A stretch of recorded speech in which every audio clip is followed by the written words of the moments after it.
अमावस्या के दिन जो नदी, तालाब, बावड़ी, कुआं किसी भी एक जगह पर अपने पूर्वजों का नाम लेकर शाम के समय पर दिया लगाएगा, ये मेरा विश्वास रहता है, उसके लिए कुबेर भंडारी भंडार जरूर बनेगा, पितृ भंडार जरूर।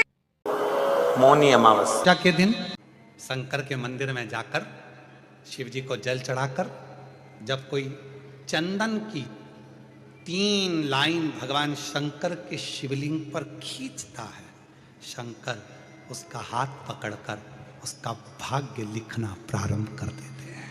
यहाँ तक शिव पुराण कहती है, अगर चंदन नहीं है, अबीर नहीं है, गुलाल नहीं है, रोली नहीं है, कुछ भी तुम्हारे पास में नहीं है, शंकर जी को तुमने जल चढ़ाया, जल चढ़ाने के बाद अगर चंदन, रोली, हल्दी कुछ नहीं है, तो भी अपने हाथ की 3 उंगलियों से शंकर के शिवलिंग पर जब आप 3 रेखाएं दिल से, हृदय से, भाव से बनाते हो, तो भी शंकर भगवान हाथ पकड़कर तुम्हारे भाग्य की रेखा बनाना प्रारंभ कर देता।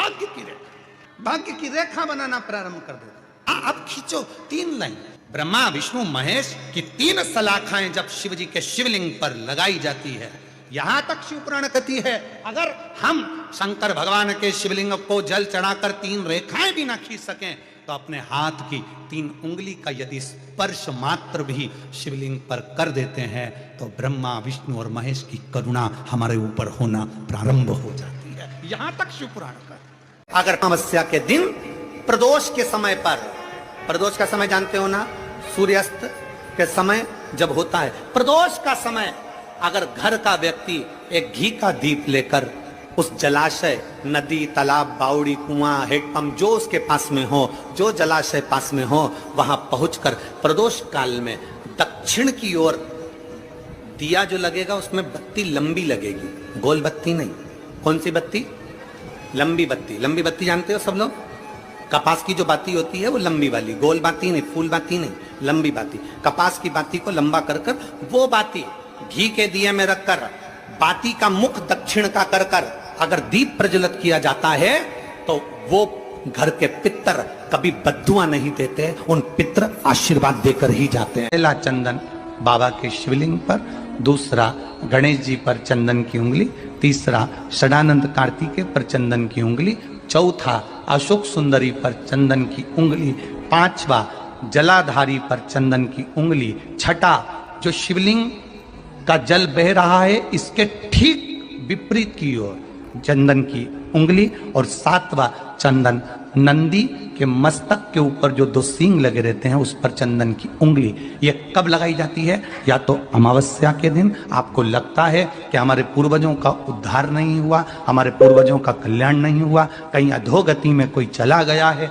उसका बस एक बार, रोज नहीं जरूरत है। मौनी अमावस्या के दिन अगर आप शिव जी को एक कटोरी में पंचामृत बनाकर ले जाते हैं, दूध, दही, शहद, घी, शक्कर, ये सब मिलाकर यदि आप लेकर जाते हैं और ले जाकर भगवान शंकर के सामने समर्पित करते हैं, एक बेलपत्री अशोक सुंदरी, अभी तक आपने जो बेलपत्री चढ़ाई है अशोक सुंदरी के ऊपर, डंडी का मुख जहां से पानी बहता है उस ओर रखा जाता है। पर जब हमें ऐसा लग रहा है कि हमारे पितृ भूखे हैं या हमारे पूर्वज प्यासे हैं या उनको भाग नहीं मिल रहा, इसलिए मेरा कोई काम नहीं हो रहा, इसलिए शिव राजी नहीं हो रहा है, तो ये बेलपत्री के भाग को बदल दिया जाता है। ये बेलपत्री अशोक सुंदरी की जगह पर जब चढ़ाया जाता है, तो ये पत्ती का जो भाग है जहां से पानी बहता है उस ओर रखा जाता है, और ये डंडी का भाग शिवलिंग की ओर रखा जाता है। और यहीं पर भगवान शंकर को जो तुम पंचामृत बनाकर लेकर गए हो वो पंचामृत चढ़ाया जाता है, और वही पंचामृत थोड़ा सा शिवलिंग पर चढ़ा दिया जाता है। उसके बाद में पितृ पूर्वज जल की आस नहीं रखते, न भोजन की आस रखते हैं, क्योंकि शंकर उनको तृप्त कर देते हैं, शिव उनको पूर्ण कर देते हैं। अमावस्या के दिन सारे पितृदोष समाप्त हो जाएगा, सारा पितृदोष समाप्त। शिव महापुराण की कथा कहती है, अगर कोई विद्वत ब्राह्मण ने आपको बताया है कि आपके घर में पितृदोष है, कोई विद्वान ब्राह्मण ने बता दिया कि आपके घर में काल सर्प दोष है, कोई विद्वान ब्राह्मण ने बता दिया कि आपके यहाँ पर ये वास्तु दोष है, और इस दोष को मिटाना जरूरी है, कोई ने आपको बताया, उस समय पर हमें घबराना नहीं। उस समय में घबराने का क्रम नहीं है। कहते हैं पीपल का जो जल झड़ता है पीपल के वृक्ष से, आप लोगों ने कभी देखा है कि नहीं देखा, वो हमको नहीं मालूम।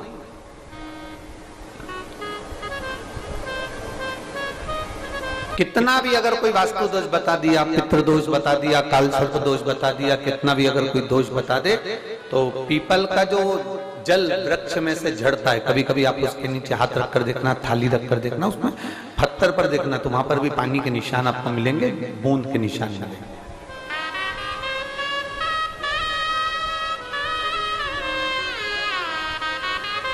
मात्र उस पीपल के वृक्ष के जल की एक बिंदी, एकमात्र बिंदी,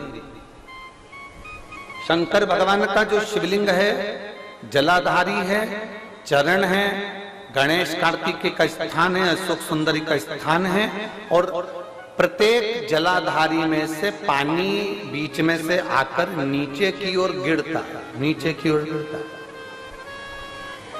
आप लोगों के स्मरण में हमने पहले भी बताया कि राइट में किसका स्थान है, गणेश जी का, लेफ्ट में कार्तिकेय, बीच में अशोक सुंदरी, ये क्या है, पार्वती जी का हस्त कमल शिवलिंग, और ऊपर से जो जल एक एक बूंद शंकर जी के शिवलिंग पर गिर रहा है, वो शंकर जी की 5 लड़कियां जया, विषहरा, शामलीवारी, दौतली और देव, शंकर जी की 5 लड़कियों एक एक बूंद पानी शिव जी पर गिरा रहा है।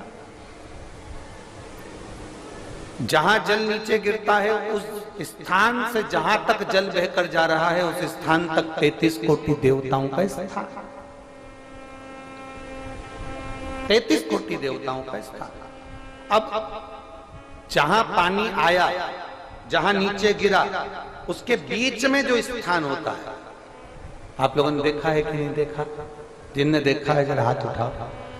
ये पानी जैसे यहां तक आया और यहां के बाद नीचे गिरेगा, तब वो नाली के माध्यम से बाहर जाएगा। तो जितनी दूर यहां से वो नीचे की ओर जो गिर रहा है, यहां से वो नीचे की ओर जो पानी जा रहा है, ये जो स्थान होता है, ये हमारे 3 दोषों को निवारण तुरंत कर देता है।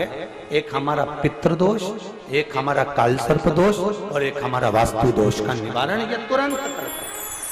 और ये तो हमने केवल आपको शिव महापुराण के माध्यम से बताया कि ये 3 दोष का निवारण कर देता है, पर यदि कभी आप ध्यान से लिंग पुराण को पढ़ेंगे, आप यदि लिंग पुराण को पढ़ेंगे और गीता प्रेस गोरखपुर की लिंग पुराण को लाकर यदि आप पढ़ते हैं, या गीता प्रेस गोरखपुर की शिव अंक को भी आप अगर पढ़ेंगे,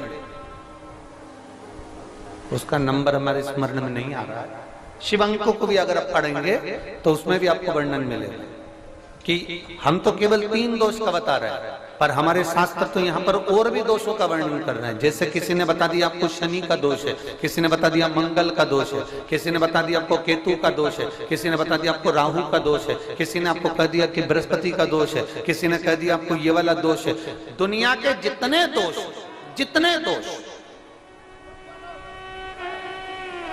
पीपल के वृक्ष के झड़ता हुआ जल की एक बूंद का स्पर्श, भले वो सूख गई हो, उसका एक स्पर्श मात्र जहां पानी नीचे की ओर गिर रहा है, उतनी परिधि, उतनी जगह के बीच में जहां से पानी गिरता है, बस उस स्थान पर अगर वो उंगली अपना नाम और गोत्र का स्मरण कर कर भी लगा दी जाए और एक लोटा जल चढ़ा दिया जाए, तो ये जितने दुनिया के दोष है वो अपने आप समाप्त हो ही जाते हैं। शंकर की भक्ति का है मूल में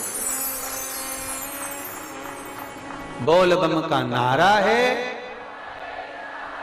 और अच्छे से समझ लो, जरा ध्यान में आ जाए आप लोगों के, नहीं तो गलत कर बैठो तो बहुत स्मरण रखिएगा। शिवलिंग जलाधारी, जलाधारी में से पानी बहता है, नीचे की ओर जाता है। जितना मोटा शिवलिंग की ये जलाधारी होती है, उसमें से पानी जहां नीचे गिरता है, जितनी भी मोटी हो, उसमें कहीं पर भी आप बिंदी लगा सकते, कहीं उस स्थान पर आप कहीं पर भी उस बिंदी को लगा सकते। कोई कह दे तुमको कि तुम्हारा मंगल गड़बड़ है, कोई कह दे तुमको तुम्हारा राहु गड़बड़ है, कोई कह दे तुमको तुम्हारा केतु गड़बड़ है, कोई तुमसे कह दे तुम्हारा बृहस्पति गड़बड़ है, तो समझ लेना कि हमारे ग्रह की दशा को सुधारने के लिए ये जो स्थान है, बस उस स्थान पर एक बिंदु बहुत एक। अब आज के जमाने में आपने देखा होगा, जब से आप शंकर जी को जल चढ़ाना प्रारंभ करें, जब से आपने शिव महापुराण की कथा सुनना प्रारंभ करी, तब से आपने सुना होगा कि कोई भी अब ज्यादा आपको सुनने को नहीं मिलता कि वास्तु दोष हो गया, कि पितृ दोष हो गया, कि कालसर्प दोष हो गया। इसके पहले का जो समय था, उस समय किसी को भी पत्रिका दिखाओ, किसी के पास भी जाओ, वास्तु दोष, कालसर्प दोष, पितृदोष, ये सारे दोष चलते रहते थे। पर तुमने जो एक लोटा जल शंकर भगवान को समर्पित करा, तुम्हारा चढ़ा हुआ जल उसी स्थान से नीचे गिर रहा है जहां हमने बिंदी लगाने का बताया, वहां से नीचे गिर रहा है, तो तुम्हारा दोष जल चढ़ाते चढ़ाते अपने आप वो दोष समाप्त होता चलेगा। सारी समस्या का हल एक लोटा जल। आप जो भगवान शंकर को समर्पित कर रहे हैं, आप भगवान शिव को जो दे रहे हैं, उसमें एक मूलता का भाव प्रकट हो रहा है। अपने जिनके यहाँ पितृदोष होता है, कालसर्प दोष होता है, वास्तु दोष होता है, उनको ज्यादा कुछ नहीं करना होना। महाराज एक बेल का फल लीजिए। क्या लेना है? बेल का फल, बेलपत्री का जो फल होता है उसको ले लो, उसके अंदर का जो गुर्दा होता है, अंदर का जो भाग होता है, उसको निकाल लीजिए और उस बेल के फल में आटा सेक कर उसमें शक्कर मिलाकर उसको उसके अंदर भर लीजिए। अमावस्या के दिन सुबह 10 बजे से पहले उस बेल फल में, जिसमें तुमने पंजेरी भरी है, आटा सेक कर भरा है शक्कर के साथ में, उसको अपने घर में घुमाने के बाद में जिसको कालसर्प दोष बताया है, पितृदोष बताया है या वास्तु दोष का स्मरण बताया है, घर में सब दूर घुमाकर अपने परिवार का हाथ का स्पर्श कराकर पीपल के पेड़ के नीचे तक खड्डा खोदकर उस बेलपत्र के उस फल को दाब दीजिए, उस फल को उसमें दबा दीजिए। महाराज केवल एक अमावस्या करना रहता है, पितरों के दोष से मुक्ति मिलती है और हमारे घर के कार्य सफल होना प्रारंभ हो जाते हैं। कार्य की सफलता होती है, कार्य में सफलता प्राप्त होने लगती है। हम तो घर में यदि क्लेश उत्पन्न हो जाता है, का धन, आपकी प्रॉपर्टी, आपकी जमीन, आपका प्लाट, आपका दुकान, आपका पैसा, यदि किसी ने कब्जा कर लिया और छोड़ नहीं रहा, प्रत्येक अमावस्या के दिन पीपल के वृक्ष के नीचे जाकर 2 दीप लगाइए घी के। दोनों दीप के सामने एक हल्दी का चावल, एक कुंकू का चावल का दाना रख दीजिए और स्वधा स्वधा स्वधा स्वधा 3 बार कह दो और स्मरण करो, हे हमारे कुलदेव, पितृदेव, शिवदेव, महादेव, कृपा कर कर जमीन है, मेरा जो धन है, मेरी जो प्रॉपर्टी है, मेरा पैसा लोगों ने हथिया लिया, देते नहीं। गोत्र बोलकर स्मरण कर कर बाबा मेरा धन मुझे वापिस ला कर दो। अमावस्या पर करो, फिर अगली अमावस्या करो, ऐसे 2-4 अमावस्या करोगे। जिसने ले रखा है वो खुद सोचेगा कि मुझे क्या हुआ, कि मुझे देना है, उसका पैसा चुकाना है, धन रखेगा नहीं।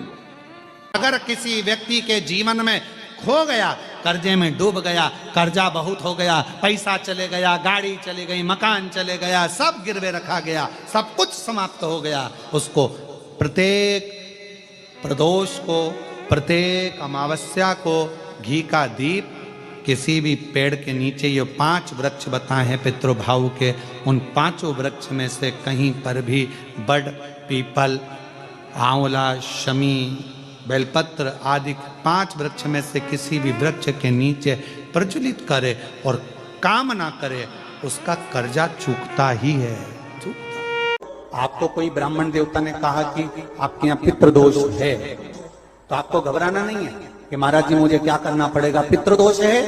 एक चावल का दाना घर में से लीजिए, हथेली पर रखिए, पानी का जो मटका होता है, हंडा होता है, पानी का जो मटका है, हंडा है, जहां पर रसोई घर में तुम पानी रखते हो, उस हंडे के पास में, मटके के पास में उस चावल के दाने को लेकर जाइए, अपने पितरों का स्मरण कर स्वधा स्वधा स्वधा स्वधा स्वधा 5 बार बोलकर शंकर भगवान के शिवलिंग पर, तुम्हारे घर में शिवलिंग हो तो घर में, और अगर मंदिर में शिवलिंग हो तो मंदिर में, उस चावल के दाने को चढ़ा दीजिए। कैसा भी पितृदोष होगा समाप्त हो। अमावस्या के दिन वर दे गई कि आज की रात्रि तूने अपना दरवाजा खोलकर मेरे लिए रखा, दरवाजे पर दीप टिमटिमाया, दीप प्रज्वलित रहा, तूने मुझे मधु का भोग लगाया। आज का रात्रि पूरी पृथ्वी के लिए धन और वैभव की रात्रि रहेगी। अमावस्या के दिन व्यक्ति जो भगवान शंकर को बेलपत्र जब समर्पित करता है और बीच की पत्ती पर चंदन लगाकर, मध्यस्थ जोड़ पर शहद लगाकर शिव को जब समर्पित करता है, तो उसका भाग्य कितना भी विपरीत चल रहा हो, उसकी किस्मत की रेखा कितनी भी विरोधी, कितनी भी विपरीत चल रही हो, वो अपने आप से लुट जाती है, अपने आप से। पहला चंदन बाबा के शिवलिंग पर, दूसरा गणेश जी पर चंदन की उंगली, तीसरा षडानंद कार्तिकेय पर चंदन की उंगली, चौथा अशोक सुंदरी पर चंदन की उंगली, पांचवा जलाधारी पर चंदन की उंगली, छठा जो शिवलिंग का जल बह रहा है इसके ठीक विपरीत की ओर चंदन की उंगली, और सातवां चंदन नंदी के मस्तक के ऊपर जो 2 सींग लगे रहते हैं उस पर चंदन की उंगली। ये कब लगाई जाती है? या तो अमावस्या के दिन आपको लगता है कि हमारे पूर्वजों का उद्धार नहीं हुआ, हमारे पूर्वजों का कल्याण नहीं हुआ, कहीं अधोगति में कोई चला गया है, उसका बस एक बार, रोज नहीं जरूरत, अमावस्या के दिन दोष काल में, प्रदोष के समय पर, प्रदोष काल में शाम के समय पर जाकर किसी भी नदी, तालाब, बावड़ी, कुआं, कहीं ना कहीं जो आपके पास में हो, वहां पर एक घी का दिया, बत्ती का मुंह दक्षिण की ओर कर कर अवश्य जला कर जाना। सारे पितृदोष समाप्त हो जाएगा, सारा पितृदोष समाप्त। अमावस्या के दिन किसी भी जलाशय के पास में, नदी, तालाब, बावड़ी, कुआं, जो आपके शहर में, आपके गांव में, आपके नगर में हो, वहां जाकर लगा दे। अगर नदी, तालाब, बावड़ी, कुआं नहीं है तो पीपल का वृक्ष हो या बेलपत्री का वृक्ष हो या बट का वृक्ष हो, उसके नीचे लगा दो प्रदोष काल में। पर अमावस्या के दिन लगाएं जरूर। क्यों? क्योंकि अमावस्या के दिन पितृ शाम के समय प्रदोष काल में शंकर भगवान का नाम जाप कर कर नदी, तालाब, बावड़ी पर पानी पीने जाते हैं। वहां से जल का आचमन कर कर पितृ अपने लोक को चले जाते हैं प्रदोष काल के समय पर। इसलिए प्रदोष काल में जलाशय के पास में, बावड़ी, कुआं, नदी, तालाब के किनारे पर दिया लगाया जाता है दक्षिण की ओर मुख कर कर बत्ती का, तो पितृ आशीर्वाद देते हुए जाते हैं कि फलो फूलो, आगे बढ़ो, उन्नति करो, तरक्की करो। ये पितरों का आशीर्वाद रहता है, पितरों का वर रहता है। आप देंगे उसको मिलेगा। पितृदोष है, ये आपको कैसे मालूम पड़ेगा?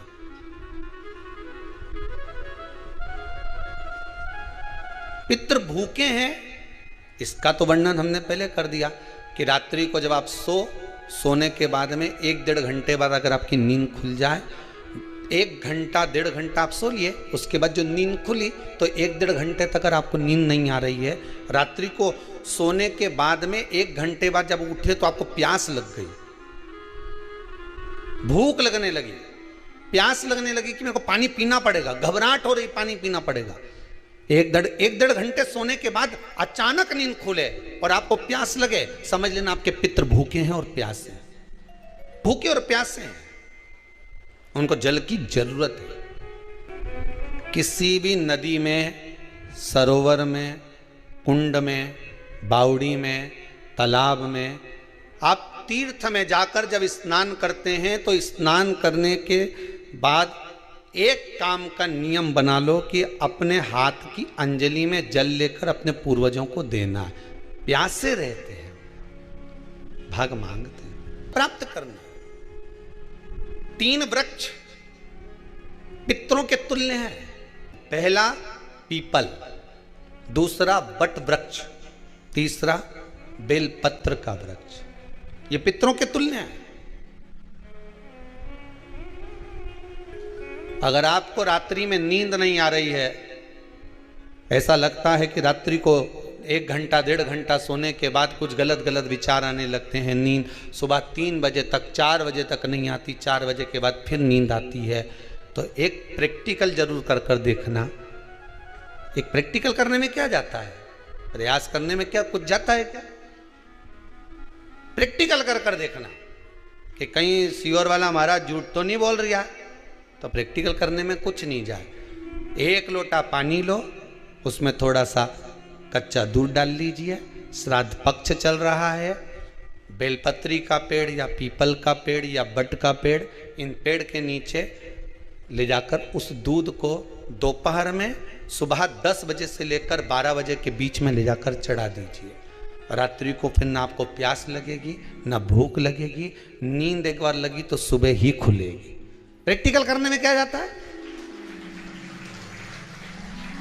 पानी डालने में तुम्हारा कुछ जाएगा? अरे बोलो तो सरी, प्रैक्टिकल करने में क्या जाता है? कुछ भी नहीं बिगड़ेगा, ये तो बस जल डालोगे तुम्हारा ही कुछ अच्छा हो सकता है, बाबा की कृपा। 3 वृक्ष पितरों के तुल्य हैं। पहला जम के बोलिए पीपल, दूसरा बट वृक्ष, तीसरा बेलपत्री का वृक्ष। 3 पीपल के वृक्ष में 52,000 ब्राह्मण एक साथ निवास करते हैं, इसलिए पितृतुल्य है। बट वृक्ष ब्रह्मा जी के मस्तक से बना, इसलिए पितृतुल्य है। और बेलपत्री का वृक्ष माता पार्वती जी के अश्रु से बना।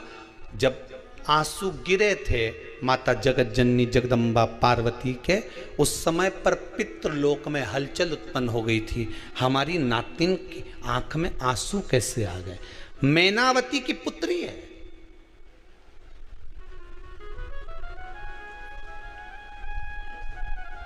पितरों की नातिन, इसकी अश्रु कैसे गिर गए? पार्वती जी ने कहा ये आंसू नहीं, मेरा पुण्य भाग प्रकट करती हूं बेलपत्री के रूप में। तो पितरों ने वर दिया था कि ये बेलपत्री का वृक्ष हमारा आशीर्वाद है, इसके नीचे अगर कोई दीप लगाता है, शिव को स्पर्श कर चढ़ाता है, उसके पितरों की शांति होगी। हम स्वयं उसको आशीर्वाद देने के लिए पधारेंगे। बेलपत्र का वृक्ष पितृतुल्य। तो रात्रि को अगर भूख लग रही है, प्यास लग रही है, तो पितृदोष। दूसरा पितृदोष का लक्षण बताया, घर में कोई शुभ कार्य ना हो, वंश की वृद्धि ना हो। 1 रुपये कमाओ, 1.25 रुपये खर्च हो रहे हैं, पैसा 10 जगह से कमाई आ रही है पर घर में टिक नहीं पा रही है, आया गया, पितृदोष है। जरा सी कटोरी पड़ी है, उसके पीछे विवाद चालू हो जाए, पानी ढुल गया उसके पीछे विवाद हो जाए, या छोटी छोटी बात में घर में क्लेश मचा हुआ है, पितृदोष है। समझ लो हमारे पूर्वज हमसे खुश नहीं, प्रसन्न नहीं। अमावस्या के दिन सारे पितृदोष समाप्त हो जाएगा, सारा पितृदोष समाप्त। जिनके यहाँ पितृदोष होता है, काल सर्प दोष होता है, वास्तु दोष होता है, उनको ज़्यादा कुछ नहीं करना होना। महाराज एक बेल का फल लीजिए। क्या लेना है? बेल का फल, बेलपत्री का जो फल होता है उसको ले लो, उसके अंदर का जो गुर्दा होता है, अंदर का जो भाग होता है, उसको निकाल लीजिए और उस बेल के फल में आटा सेक कर उसमें शक्कर मिलाकर उसको उसके अंदर भर लीजिए। अमावस्या के दिन सुबह 10 बजे से पहले उस बेल फल में, जिसमें तुमने पंजेरी भरी है, आटा सेक कर भरा है शक्कर के साथ में, उसको अपने घर में घुमाने के बाद में जिसको काल सर्प दोष बताया है, पितृदोष बताया है या वास्तु दोष का स्मरण बताया है, घर में सब दूर घुमाकर अपने परिवार का हाथ का स्पर्श कराकर पीपल के पेड़ के नीचे तक खड्डा खोदकर उस बेलपत्र के उस फल को दाब दीजिए, उस फल को उसमें दबा दीजिए। महाराज केवल 1 अमावस्या करना रहता है, पितरों के दोष से मुक्ति मिलती है और हमारे घर के कार्य सफल होना प्रारंभ हो जाते हैं। कार्य की सफलता होती है, कार्य में सफलता प्राप्त होने लगती है। हम तो कई बार कहते हैं महाराज जी, अगर ऐसा लगे किसी औषधि को आप ले रहे हैं, मालूम पड़े कि औषधि आपको लग नहीं रही है, शिव महापुराण की कथा करेंगे, मान लो औषधि आपको नहीं लग रही, आपने औषधि बहुत दिनों से ले रहे हो, कोई दवाई, मान लो आप किसी भी दवाई को ग्रहण कर रहे हैं और वो औषधि लगी नहीं रही है, वो शरीर को लगी नहीं पा रही और आप ठीक ही नहीं हो पा रहे, 15 दिन हो गए, 8 दिन हो गए, बताओ, उतना की उतना ही कैटरीना है, उतना ही उतना अपना भरा हुआ, वही की वही लीवर, वही की वही किडनी, वही की वही स्मरण, सभी कुछ वही वही है, उतने की उतना ही। बीपी भी ऊंचा नीचा चल रहा है पर लेवल में नहीं आ रहा, शुगर भी लेवल में नहीं आ रही, तो प्रयास करा करो महाराज, बेलपत्री के फल का जो गुर्दा है, अंदर का जो भाग है फल का, उसको पानी में गला लीजिए और प्रदोष की प्रदोष, कम से कम प्रदोष नहीं हो और बीमारी जरा दवाई लगी नहीं रही हो तो बिना प्रदोष के भी कर सकते हो, उसको पानी में गलाइए, आधा घंटा पानी में, जैसे आपको सुबह मंदिर जाना है 10 बजे, तो सुबह स्नान कर कर कम से कम 6:30-7 बजे उसको पानी में गला दीजिए और उस बेले के फल का गुर्दा सा गला हुआ पानी शिव जी को ले जाकर समर्पित कर दीजिए महाराज। उस पानी में से थोड़ा सा 1 चम्मच पानी शिव जी पे चढ़ा हुआ लेकर आ जाइए, उस पानी को जो बीमार व्यक्ति है उसको औषधि देने से पहले मात्र आधी चम्मच से भी आधा चम्मच उसको दे दीजिए। भगवान शंकर का श्री शिवाय नमस्तुभ्यम का जाप कर कर उस पानी को देने के बाद अगर आप औषधि देंगे तो ये पक्का है कि औषधि अपना कार्य करना प्रारंभ कर देगी और वो स्वस्थ होना प्रारंभ हो जाएगा, वो स्वस्थ हो औषधि के।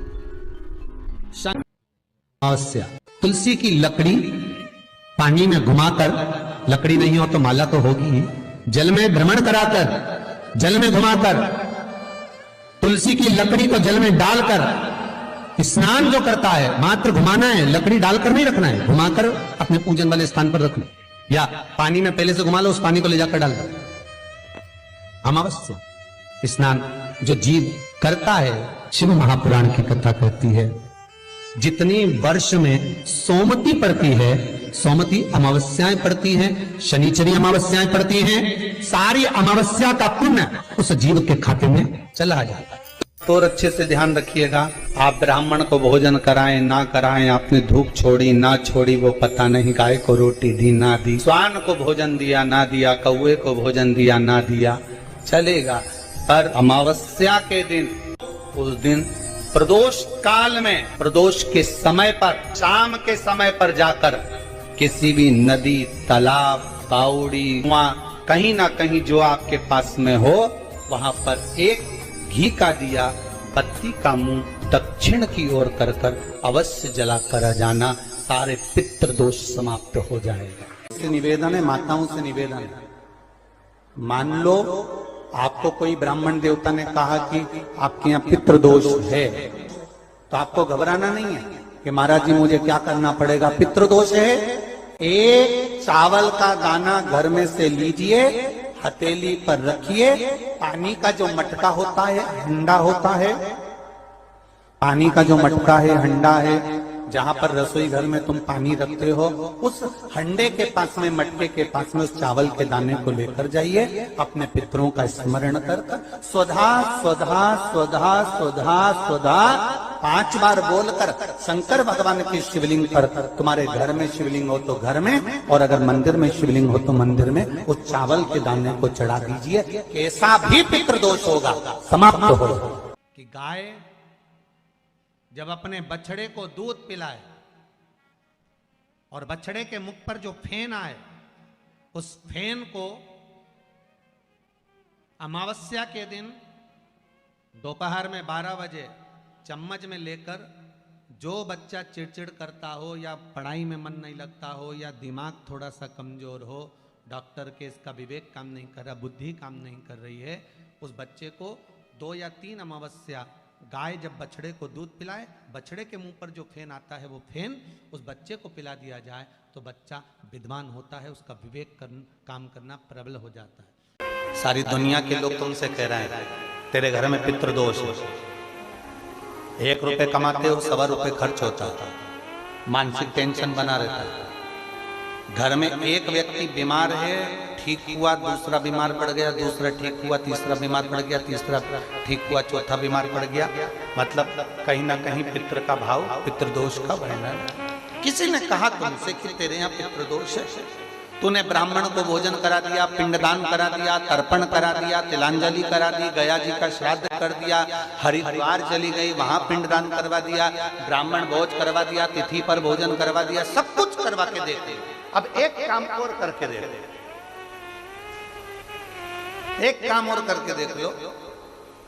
जब तुम घर में भगवान शंकर की आरती, तुम्हारे घर में शंकर जी का शिवलिंग है, भले काय का भी हो, छोटा सा, भले सियोर का कंकर शंकर हो, नर्मदा का कंकर हो, चाहे शंकर पारद के हो, पीतल के हो, स्टील के हो, लकड़ी के हो, जिसके भी हो, लोहे के हो, पाषाण के हो, जिसके भी हो, शंकर का शिवलिंग अगर हमारे घर में है और आप रोज प्रतिदिन भगवान की आरती करते हो, प्रतिदिन, और आपको लग रहा है कि मेरे यहाँ तकलीफ चल रही है, ये ठीक ही नहीं हो रही, लगभग 1.5 महीना आप कम से कम 45 दिन, 1.5 महीने के करीब में ऐसा प्रयास करना कि भगवान की आरती, शिवलिंग, शंकर भगवान के शिवलिंग की आरती करने के बाद उस दिए को भगवान के सामने मत रखो, उस दिए को उठाकर जहां तुम पानी का मटका रखते हो, हंडा रखते हो, जिससे तुम पानी पीते हो, तुम्हारे रसोई घर में जो पानी का मटका, हंडा, बाल्टी, आरओ का पानी जिस मटके में गिरता है, हंडे में गिरता है, जिसको हमारे यहाँ पितरों का स्थान कहते हैं,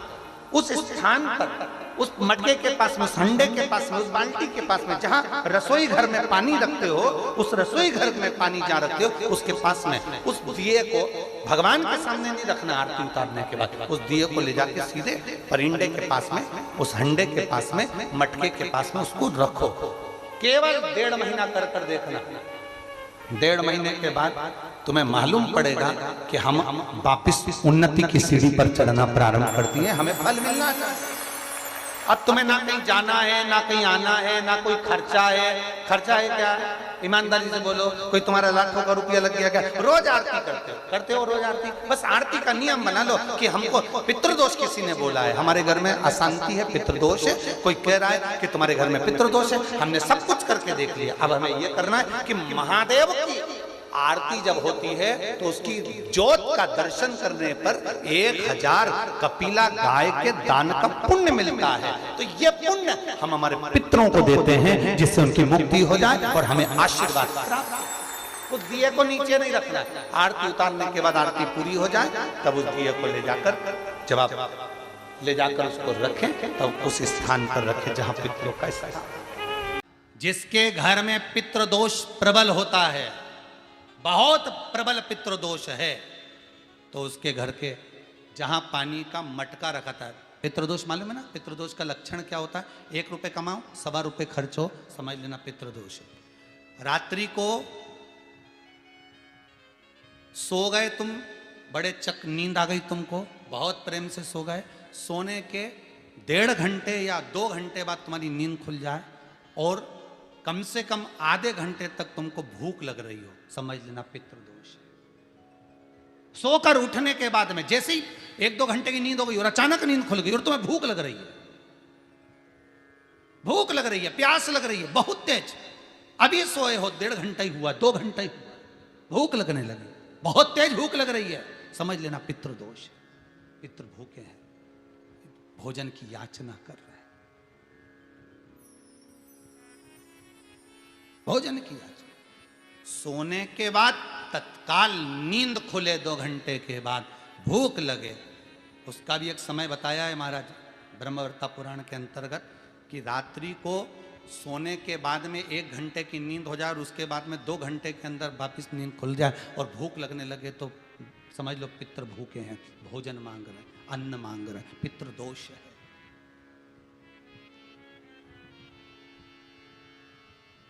पितृदोष का कुछ कुछ वर्णन किया गया है। घर में एक पात्र के चक्कर में, एक बेडशीट के चक्कर में, एक सामान के चक्कर में विवाद हो रहा है तो समझ लो पितृदोष है। 1 रुपया कमाया, 1.25 खर्च हो रहा है, पितृदोष है। घर में एक बीमार, दूसरा फिर बीमार हो गया, तीसरा फिर बीमार हो गया, एक ठीक हुआ, एक बीमार हुआ, पितृदोष है। पितृदोष का भाव, तो उसके लिए करना क्या है? शिव महापुराण की कथा कहती है, सुंदर गणेश जी का चरित्र वर्णन करता है, स्कंद पुराण कहती है, विष्णु पुराण कहती है कि दुर्वा 21 दुर्वा की गांठ बनाकर, 7 गांठ 21 दुर्वा की बनाकर, जो अपने पितरों का मटका, मटका मतलब परिंदा, हंडा, जो भी पानी का भरते हो, उसके नजदीक में मात्र एक कटोरी में चावल रखकर उसमें अगर दुर्वा रख देता है तो मात्र 5 या 7 दिन में पितृदोष समाप्त होना प्रारंभ हो जाता है। उसके घर में लक्ष्मी की वृद्धि होने लगती है, सुख शांति अपने आप आने लगती है, उसका क्लेश समाप्त हो जाता है। दुर्वा में वो गुण है जो पितृ भी उसका भाग अमृत तत्व प्राप्त करना चाहते, अमृत देना चाहते। और सरल भाषा में समझिए, जिसकी फैक्ट्री नहीं चल रही हो, फैक्ट्री में बार बार कुछ तकलीफ आ रही हो, गाड़ियां नहीं चल रही हो, 4 व्हीलर गाड़ियां ले रखी हैं, कभी ट्रक गड़बड़ हो रहा है, कभी ट्रक में ये हो रहा है, कभी गाड़ी में ये हो रहा है, कभी बस में ये हो रहा है, बस एक काम करना, दुर्वा का थोड़ा सा भाग लेकर पानी के लोटे में उसको डालकर 5 अक्षत के दाने उसको पटक कर उस गाड़ी के अंदर उस कलश को रख दो, बस आधे घंटे के लिए, और उस पानी को चक्के के चारों तरफ डालते डालते जाइए दुर्वा के साथ में, तकलीफ नहीं देगा। फैक्ट्री का भी यही प्रमाण है। दुर्वा में वो अमृत तत्व छुपा है जिसका सुख आनंद दे जाता है।